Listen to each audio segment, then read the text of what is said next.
005 अब हावड़ा से चल के अमृतसर को जाने वाली हावड़ा अमृतसर पंजाब मेल आज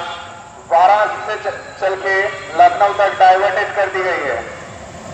যাত্রীগণ অনুগ্রহ করে শুনবেন গাড়ির সংখ্যা 13005 হাওড়া থেকে